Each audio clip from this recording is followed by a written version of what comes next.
of city services were unequal. Schools were underfunded. There was a lack of opportunity.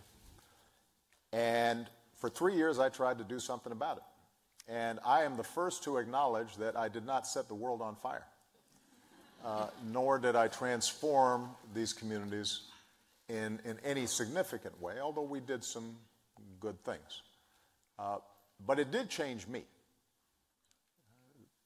This community gave me a lot more than I was able to give in return, because this community taught me that ordinary people, when working together, can do extraordinary things.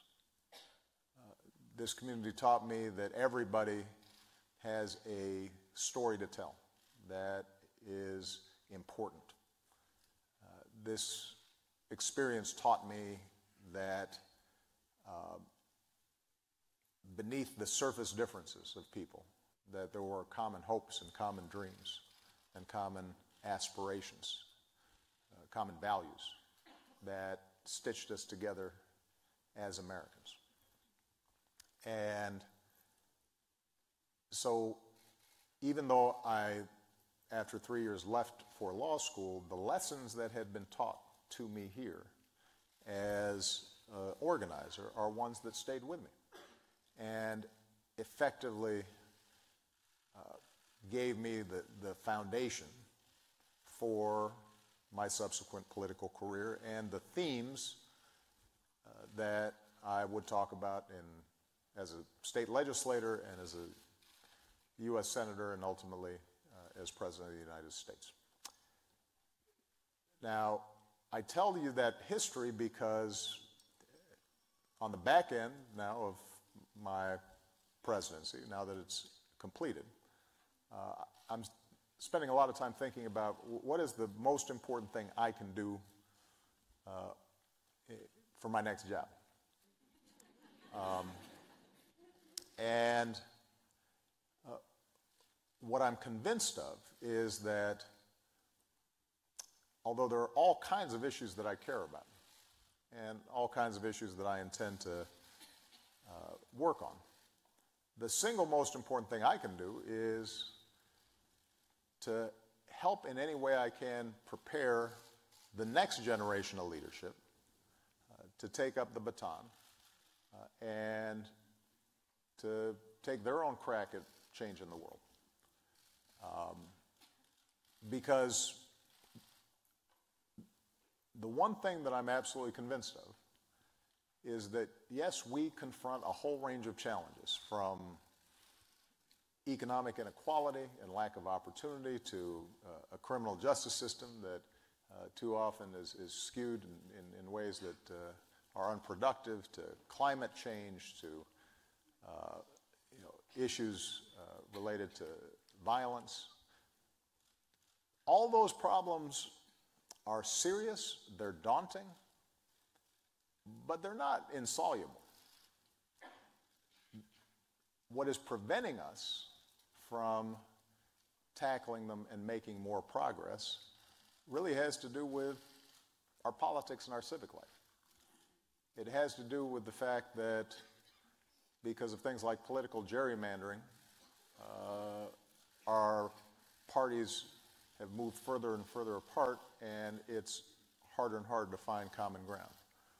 Because of money in politics, special interests dominate the debates in Washington in ways that don't match up with what the broad majority of Americans feel. Because of changes in the media, we now have a situation in which everybody's listening to people who already agree with them and are further and further reinforcing their own realities to the neglect of a common reality that allows us to have a healthy debate and then try to find common ground and actually move solutions forward. And so, when I said in 2004 that there were no red states or blue states, they're the United States of America. That was an aspirational comment, but I think it's, and it's one, by the way, that I still believe in the sense that when you talk to individuals one-on-one, there's a lot more that people have in common than divides them.